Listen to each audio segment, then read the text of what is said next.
diferencial, são relegados e não têm oportunidade de serem votados, né? Lamentável. Lamentável. Mas vamos aqui ao nosso quadro Pergunte ao Doutor, Fernando. Pessoal, aproveitando, enviem suas perguntas, né? Estamos ao vivo. Enviem ou pelo grupo da rádio, pelo WhatsApp, pelo Facebook. A Mary acabou de mandar uma pergunta para a gente.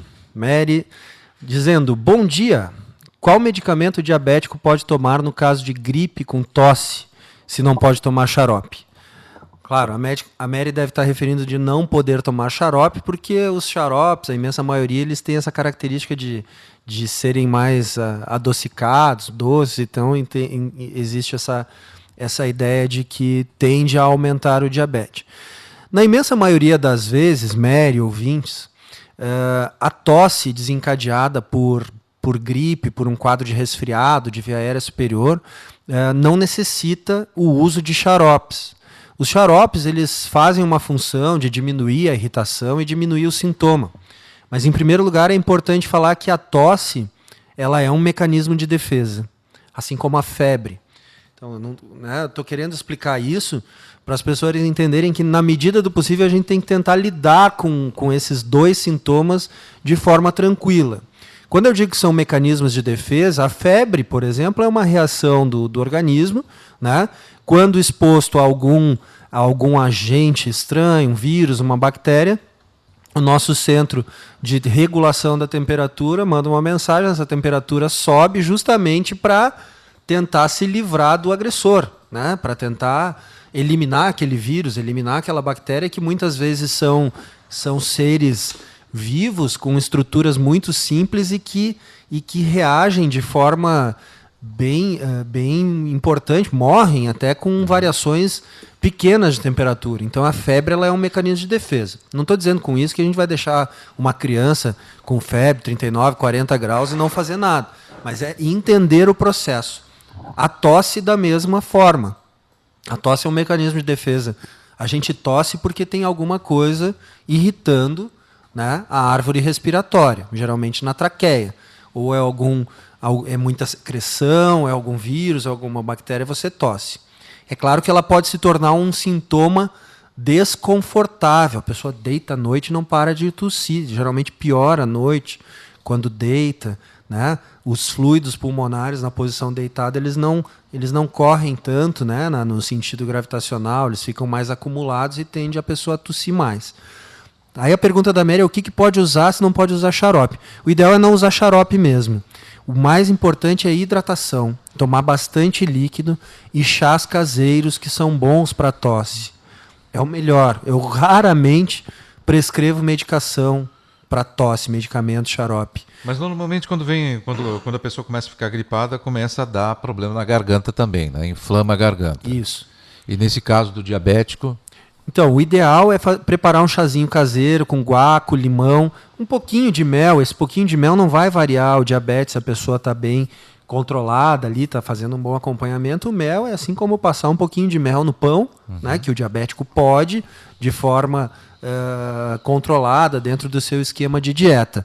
Então, assim, um dos melhores chás que tem para tratamento da tosse, do ponto de vista de orientação mais caseira, é o chá de guaco, mel, limão.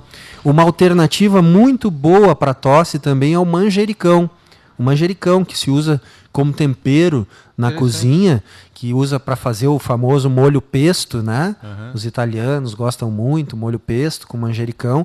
O manjericão pode ser usado também em chá, da mesma forma. Manjericão, mel, limão, guaco, eles são muito bons para tosse.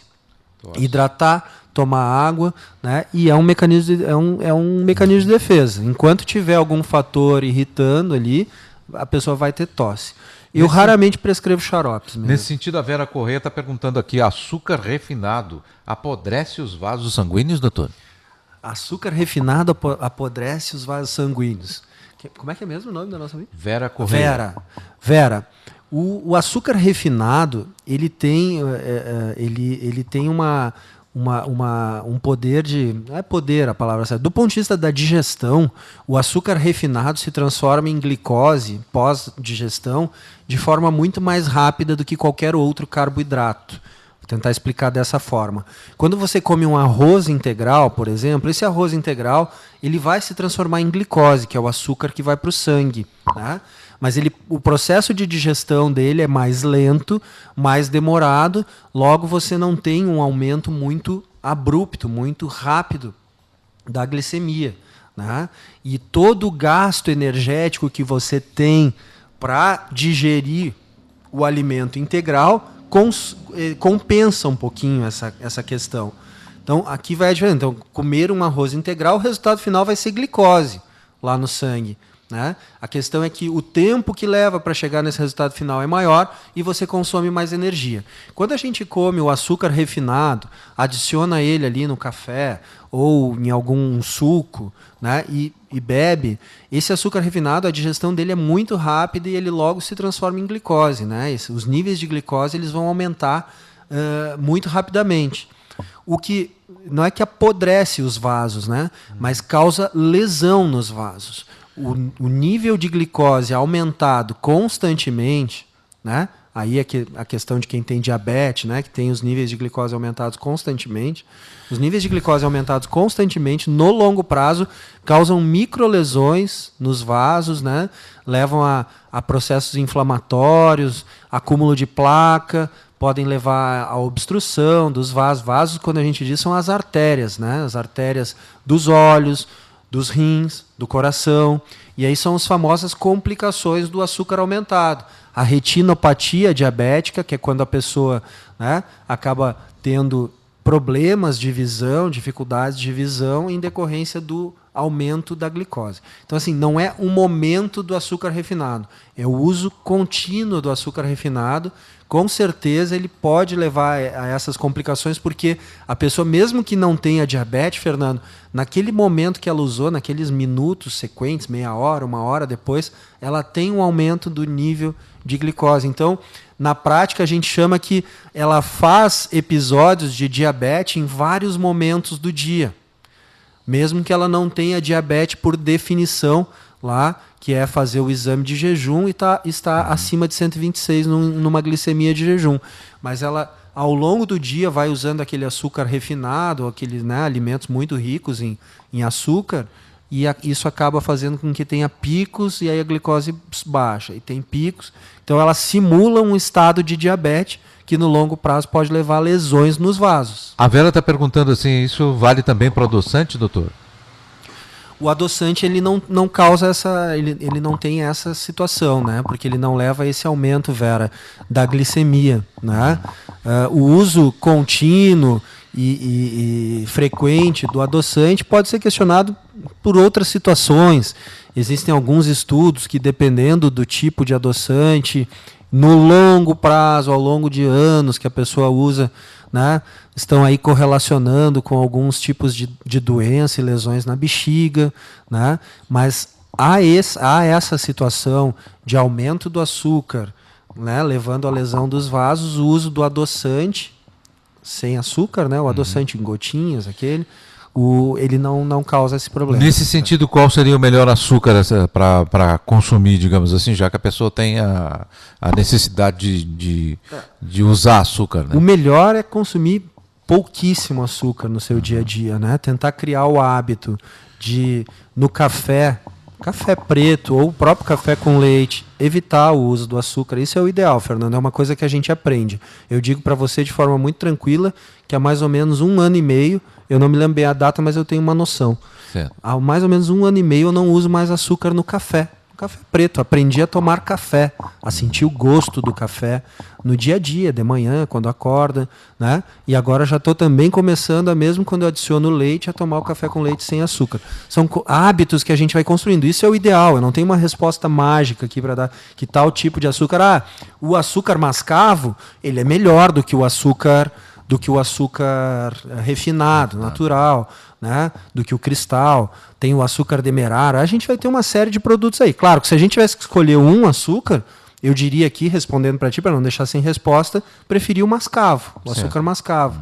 É mais integral, vem do melado, né? E seguiria por aí. Mas, na medida do possível, tentar aprender a usar o menos possível açúcar no seu dia a dia. Antes que a Mary fale, antes que a Mary fale exatamente a questão do microfone ali. E daí, como o doutor gesticula muito aqui, ele está em cima da mesa. Quem acompanha pelo Facebook deve estar vendo eu aqui fazendo gestos, não consigo falar sem mexer as mãos. Tranquilo. Aqui, deixa eu só pegar aqui a pergunta do Maurício Silveira, ele diz assim, está pedindo para falar sobre hérnia de disco, doutor. A gente já falou sobre hérnia de disco, né? Falamos sobre hérnia de disco. Hérnia, a gente falou semana passada, se eu não me engano, sobre a hérnia inguinal. Não, hérnia de hiato, que é aquela do esôfago. Do esôfago. Primeiro, o conceito de hérnia. Hérnia é quando uma estrutura que está contida, faz parte de uma determinada área do nosso corpo ou uma determinada cavidade, passa por aquela cavidade para outra, né? Para outra cavidade. Então, a hérnia de hiato, que foi perguntada semana passada, é quando aqui a parte inicial do estômago entra um pouquinho para cima, para o tórax, né? Ali no diafragma, e ela faz uma herniação, ou seja, ela passa para o tórax e normalmente o estômago é um órgão que está no abdômen. Assim como o intestino, que é um órgão que está no abdômen, o lugar dele, o local dele é o abdômen. Em algumas situações ele migra pelo canal inguinal e às vezes aparece até nos homens lá na bolsa escrotal, lá perto dos testículos. Então temos uma hérnia inguinal. A hérnia de disco, que é a pergunta do nosso ouvinte, é uma situação em que existe uma alteração a nível da coluna, e aí a gente pode ter hérnia no nível cervical, no nível torácico e no nível lombar. Né? A coluna cervical é dividida em 4 partes. A cervical, a coluna vertebral, né, melhor dizendo, do ser humano é dividida em 4 partes. A cervical, lá na região do pescoço, as 12 vértebras torácicas, aqui no caminho do tórax, as 5 lombares e as vértebras sacrais.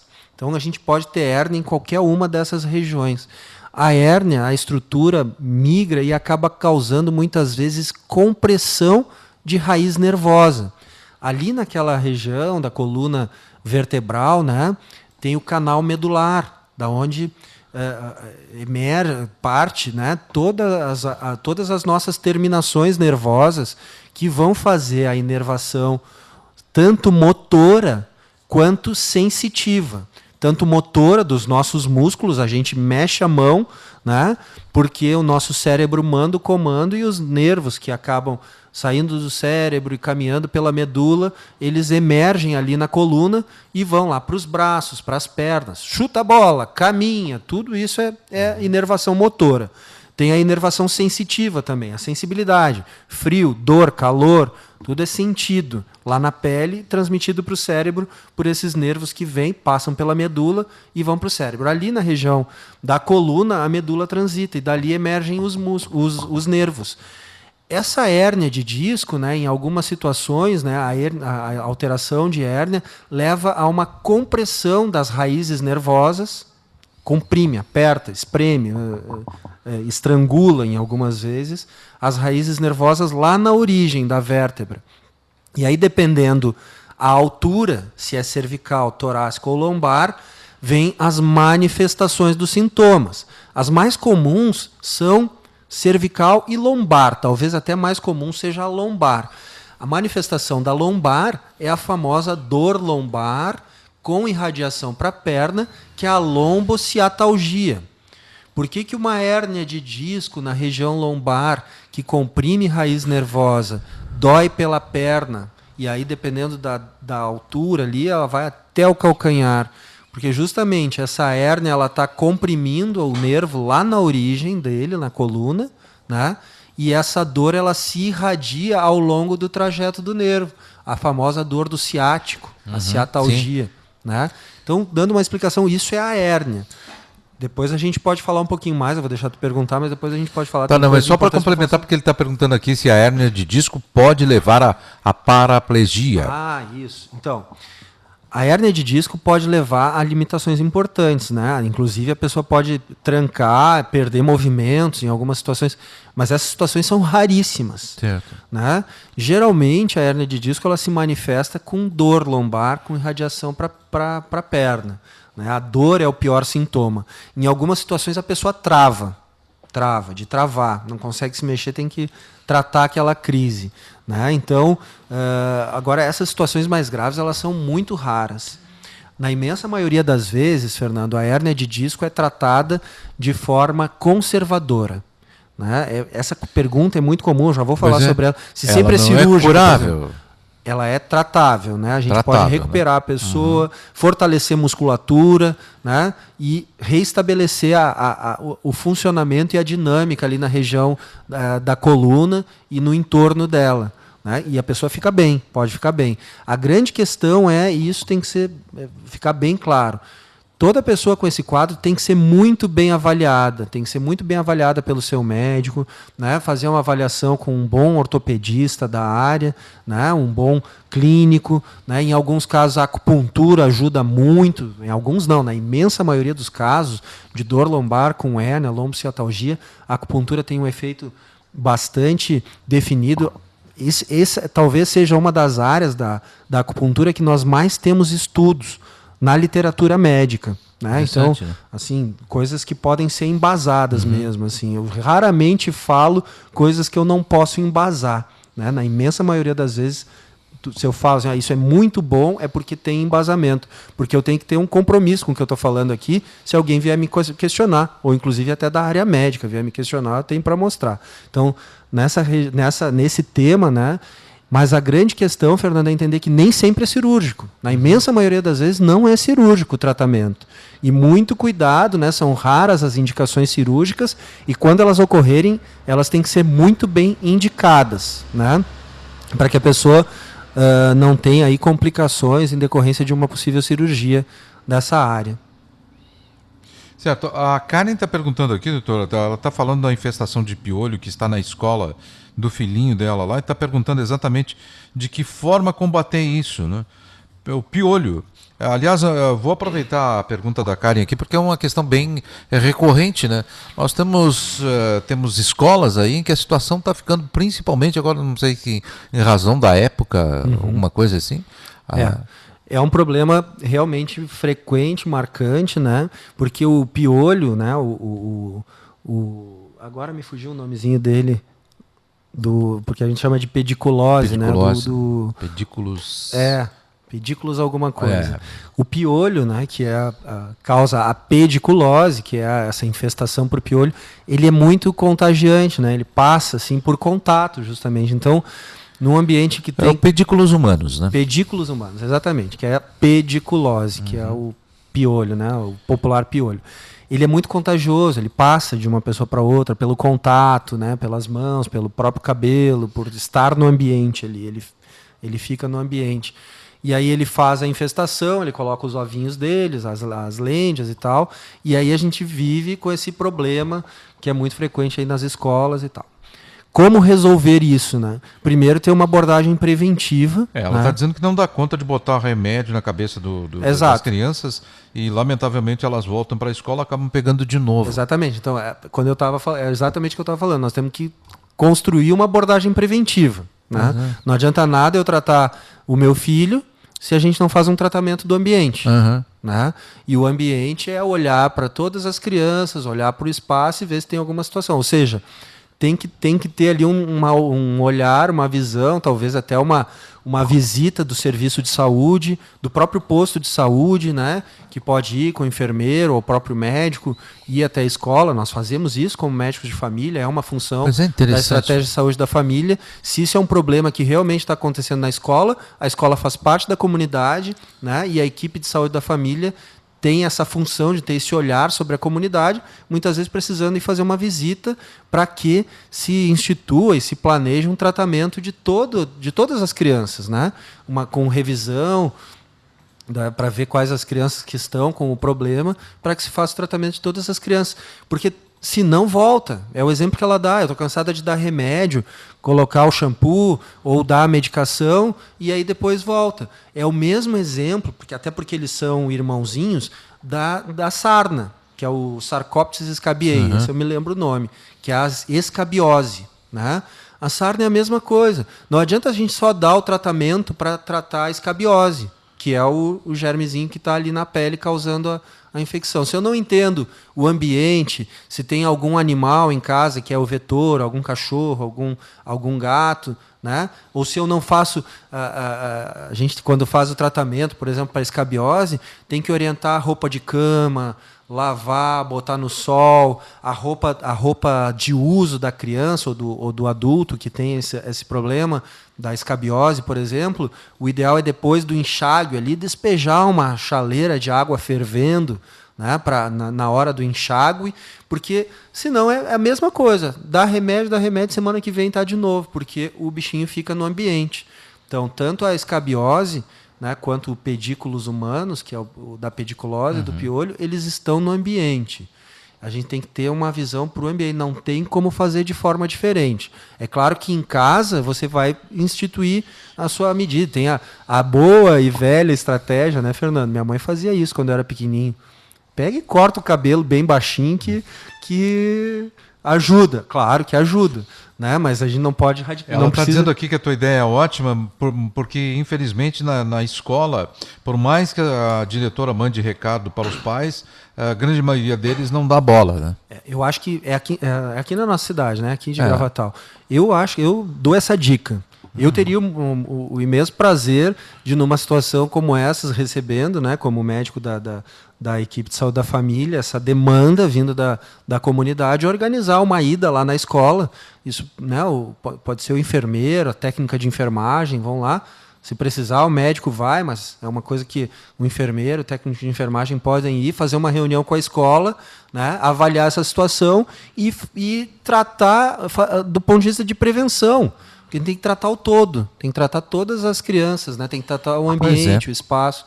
E é o mesmo exemplo da escabiose. Se a gente não trata o ambiente, a roupa de cama, a roupa que usa, o bichinho que está lá em casa, a escabiose volta. Semana que vem está de novo ali para ter que usar medicação. E são medicamentos fortes, né? Pois é. São esses antiparasitários, são medicamentos fortes. Aí, no caso do piolho, se usa permetrina, que é usado direto no cabelo, né? O shampoozinho de permetrina. Às vezes tomar também o comprimido, ivermectina, a medicação. Não estou prescrevendo, só estou passando a informação. Aquela medicação que a criança toma é vermífugo também? Para o piolho, é um tipo de vermífugo, é um antiparasitário.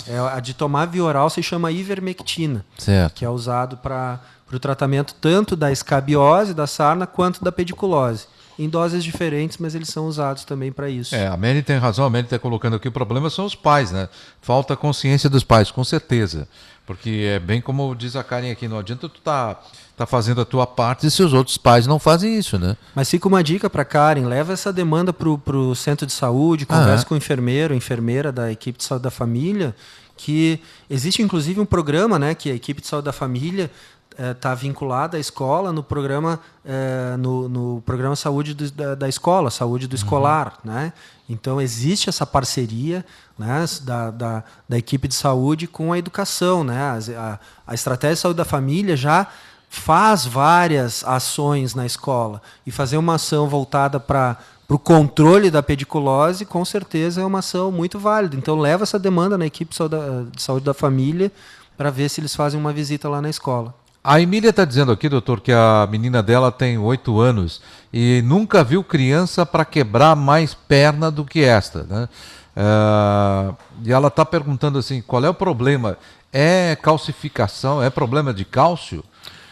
Emília, tem que fazer uma avaliação com ela, né, específica, se ela está tendo fraturas de repetição. Existe sim uma doença congênita, inclusive, que leva a uma fraqueza, né, a ossos mais suscetíveis à fratura por dificuldade de calcificação. Eu não estou dizendo que ela tenha isso, mas não é comum fraturas com frequência, né? Toda criança brinca, espoleta e tal, pode ter alguma vez aí ou outra uma situação de que bateu, caiu, quebrou, né? Mas se isso começa a acontecer com frequência ou para batidas mais que não seriam tão agressivas assim, e a criança se manifesta com já quebrou fratura, o braço esquerdo 2 vezes e a perna nesse ano já foram 2 fraturas, doutor. Ou seja, duas no braço e 2 na perna. 2 no braço e 2 na perna. Então, assim, acho que vale a pena um olhar sobre isso, né? Uma investigação, levar com essa demanda, levar para uma consulta médica no centro de saúde, no posto de saúde, com essa visão, com essa quando o médico pergunta lá o que atrasa a consulta, eu digo, olha, doutor, já aconteceu tal e tal situação, eu queria saber se existe algum fator predisponente, né, que está levando a essas fraturas com mais frequência do que seria o comum, né, nas crianças em geral. Mas, em suma, vamos pegar um caso generalizado. Seria realmente a questão da falta de cálcio? É muito raro que ela tenha falta de cálcio se ela tem uma dieta normal, né? Se ela toma um pouco de leite, come vegetais, come verdura, come brócolis, come couve, né? Toma leite, pega sol, que é o principal, na verdade, nessa idade, para transformação do cálcio. Pode ser que ela, então, do ponto de vista de dieta, não necessariamente seja. Pode ser que ela tenha algum problema de metabolização desse cálcio, que é isso que tem que buscar entender, né? De metabolização desse cálcio que leve a uma maior fragilidade dos ossos. Existem algumas situações, eu teria que dar uma boa revisada assim, para rever isso, mas já de antemão digo, tem algumas doenças genéticas que acabam levando a isso e a criança acaba tendo fraturas com maior frequência. A Emília está dizendo aqui, não querendo abusar, doutor, mas a minha menina de 12 anos está entrando na adolescência, né? Ela come sem parar, doutor. É emocional, mas ela tem toda a atenção do mundo, doutor. Come sem parar. Bom, teria que... Emília. É outro caso também. É outro caso também, né? A gente tem que sempre analisar. Não estou querendo responder de uma forma que, claro, né? A minha ideia não é novidade nenhuma, Emília. Eu só quero te dizer, daqui a pouquinho a Vitória tá chegando aqui, a Vitória, a nossa menina de 12, também está na mesma idade da tua, e a outra que, pelo amor de Deus, eu brinco com ela, que é olhuda, né? Ela não pode ver nada, está comendo horrores, né? Mas eu não gosto de deixar nossos ouvintes sem resposta e vou responder para a Emília sim. Então é claro que é óbvio que ela tem que ter uma avaliação específica para entender realmente o caso dela. Mas eu vou falar da sua filha, que tem 12 anos, é uma adolescente. Né? O adolescente, ele vive uma fase da vida, é uma época da vida de maior atividade, de maior velocidade no metabolismo, no funcionamento do corpo, pelas inúmeras transformações pelas quais o adolescente passa nesse período.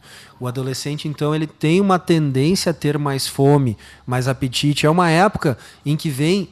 tirando o primeiro ano de vida, né, é uma das épocas que a pessoa mais cresce por ano, em termos de centímetros por ano. Né? Ou seja, o estirão da adolescência, que todo mundo já ouviu falar, o estirão do crescimento, ele acontece na adolescência. Então, isso por si já explica o maior apetite do adolescente, né? Comer mais, se alimentar mais, porque o organismo tem maior necessidade, né, de alimentos, de nutrientes, de caloria, para proporcionar o crescimento. Né? E aí esse crescimento vem com base em proteínas, em carboidratos, né, e em sais minerais, uma série de coisas. É claro que tem que ter o cuidado, Fernando, porque hoje um dos problemas muito frequentes já na nossa sociedade é a obesidade na adolescência. Não é mais uma coisa rara. Porque são dois opostos, né? Ou o adolescente come de menos, aí a gente fica preocupado que ele não come absolutamente nada. Ou tem aquele outro que come em excesso. Aquele magrelinho, né, e tal, ou come em excesso. A questão é primeiro entender, sim, é uma fase da vida que demanda maior necessidade de energia. Logo, é normal que tenha mais apetite, que coma mais. Aí é que a gente tem que estar atento ao tipo de alimento. Porque se esse comer mais for, come verdura, come salada, come legumes, come proteína, tal, beleza. Agora, se esse comer mais for sempre muito à base de carboidrato, de açúcares, de glicose, né? Aí ele leva muitas vezes à obesidade na adolescência. Que é o caso da Vitória. A Vitória não pode ver doce, né? Ela come tudo de uma vez só, né? Então, impressionante. Então. Não que seja emocional, né? Para responder especificamente a nossa ouvinte, né? Não que seja emocional, ela falou, a gente dá atenção, a gente cuida. Né? Então, assim, é uma fase da vida que é a fase do estirão, do crescimento. A sua filha está passando por uma série de transformações que é importante esse momento parar para conversar com ela, para ela entender o que é a menstruação, para ela entender o que é o ciclo menstrual, se ela já menstruou ou se ela não menstruou. Com 12 anos ela está por ali, ela já pode ter menstruado ou está para menstruar. Tenha uma conversa com ela. A palavra, o ensinamento, a conversa é uma das principais coisas a serem feitas nesse momento da já faz adolescência. Um ano, doutora. Já faz um ano. Tá mas colocando. Falar sobre isso, porque ela está nessa fase. Mesmo já tendo menstruado, ela ainda está em processo de amadurecimento, né? Dos órgãos sexuais, desenvolvimento da mama, crescimento dos pelos, estirão da adolescência. Então, naturalmente, ela vai comer mais. Aí o importante é olhar para o alimento e ver que tipo de alimento está comendo mais. E aí ter sempre aquela visão das coisas que eu trabalho aqui de prevenção, que é olhar para a comida. É combustível recomendado pelo fabricante? Né? É comida de gente, de ser humano? Arroz, feijão, cenoura, brócolis, um pedaço de carne, né? Ou é sucos, refrigerantes, bolachinhas e sei lá o que mais e tal, né? Aí essas coisas que não são combustíveis recomendados pelo fabricante, elas acabam, por não ser combustível recomendado pelo fabricante, levando a obesidade, doenças e tal. É o alerta, apenas um alerta. A gente tem que ter atenção para isso, porque é um problema muito frequente na adolescência já. Tá, eu quero mandar um abraço carinhoso aí para a Bruna e para o Julierme, que estão sempre ligados com a gente, né? A Dorli Espíndola também tá nos ouvindo neste momento. Ao Pedro Albino, a Bárbara Fagundes. Nosso muito obrigado pelo carinho, pela participação de vocês, pela atenção de vocês, pela companhia, tá? A Mônica Dias está perguntando aqui, doutor, como curar enxaqueca? Como curar enxaqueca? Nós Mônica, já falamos também, já abordamos esse tema, sim. Né? Que idade você tem, Mônica? Se puder mandar a mensagem aí para a gente, só para a gente ter uma ideia. Como curar a enxaqueca? A enxaqueca, Mônica, ela é um tipo de dor de cabeça, das mais frequentes, né? A cefaleia, a dor de cabeça, é um dos sintomas mais frequentes, né? Que levam as pessoas a consultar com o médico. 24 anos. Então, a enxaqueca, Mônica, ela é uma doença de origem desconhecida. Não existe uma causa bem definida para a enxaqueca. O que eu quero dizer com isso é que assim, não é um tumor, não é uma artéria que está alterada lá no cérebro ou uma massa que cresce no cérebro. Ela é uma dor de origem não definida do ponto de vista médico ali, né, da medicina nossa tradicional. Ela tem uma característica de afetar mais as mulheres, que é o seu caso, e na faixa etária que você está, na segunda década de vida, em torno de 20 e 30 anos. Ela tem essa característica. A dor ela tende a ser unilateral, muitas vezes aqui na região da cabeça, em algumas situações associadas com náusea, vômito, né? Fotofobia, que é a irritação das vistas à luz, né? Então a pessoa se incomoda muito com a claridade e com o barulho. Isso é enxaqueca, tem característica, do ponto de vista de característica de enxaqueca. Pensei que estivesse ligado ao meu período menstrual, mas vejo que não. O período menstrual, Mônica, pode piorar. Ela é um dos sintomas, né, que compõe a chamada crise, né, de tensão pré-menstrual ali, né? São inúmeras as coisas que podem acontecer. Então, o período menstrual pode piorar. Para algumas mulheres, o uso de anticoncepcional pode piorar, né? De novo, não tem como eu fugir dessa fala, né? Claro que o caso de cada um ele precisa ser bem avaliado, com uma boa história clínica, entender direitinho o que é o sintoma. Mas enxaqueca, de uma forma geral, é isso. E você pergunta se tem cura. A enxaqueca ela tem uma característica, Mônica. Para determinadas pessoas, existe um determinado momento da vida que a pessoa simplesmente não tem mais. Muitas vezes esse momento leva alguns anos para chegar, tá? Mas ali 30 e poucos anos, geralmente some, para de ter. Então, fica um período da vida com sintoma e ela some. Mas ela tem tratamento. E quando a gente pergunta de cura, toma isso aqui que você nunca mais vai ter isso. Mas quando a gente fala de tratamento, são formas e coisas que a gente faz no nosso dia a dia para ou controlar a dor ou evitar a dor, né? Então tem tratamento, existem medicações para tratar, é muito importante na sua avaliação médica entender o seu estilo de vida, como você se alimenta, como funciona o seu intestino, como é que você está para dormir, uma série de fatores que precisam ser analisados para ajudar no tratamento da enxaqueca. Tem tratamento, muitas coisas podem ser feitas, tanto do ponto de vista de medicação. Aqui é outro cenário, outro setor que eu posso falar tranquilamente. Existem estudos e a acupuntura se mostra uma ferramenta muito útil para o tratamento também da enxaqueca. Então a pergunta era se tinha cura. Então é por aí, a gente entender o que está causando e como é que está o dia a dia. E a intensidade vai variar de pessoas para pessoas. Tem pessoas que têm crises raramente e tem pessoas que têm 2, 3 vezes por semana crises de enxaqueca. Fazer uma boa avaliação visual para ver se não está com nenhuma alteração na visão, né? É uma dica importante aí que eu dou também para revisar, né? Às vezes a pessoa trabalha muito no computador, coisa, e está precisando rever ali como é que está a acuidade visual. Derivados de leite, né? Para quem tem problema de lactose, né? Isso, reduzir a lactose. Aí dando algumas orientações preventivas para enxaqueca e para dor de cabeça, a gente teria que avaliar bem, mas tem algumas coisas que são bem importantes, né? Evitar alimentos picantes e muito condimento. Então, alho, cebola, pimenta, retira isso. Seu alimento deve ser temperadinho assim, bem tranquilo, um salzinho, um óleozinho, evitar picantes, evitar ácidos. Sim. Também, frutas ácidas, evitar, que do ponto de vista da enxaqueca, esses alimentos eles têm uma característica de piorar muitas vezes o quadro, né? O Luizinho está pedindo para você falar sobre doença de Crohn. Doença de Crohn é uma doença, Luizinho, inflamatória intestinal, né?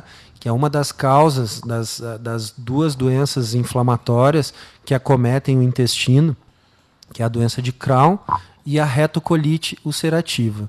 Né? É uma doença que leva muitas vezes a um quadro de diarreia persistente, né? Má absorção. É ela que provoca as fezes com sangue, doutor? Pode provocar fezes Pergunta com sangue. Dele as aqui. Duas, tanto o Crohn quanto a retocolite. A retocolite ela tende a acometer mais a porção final do intestino, né?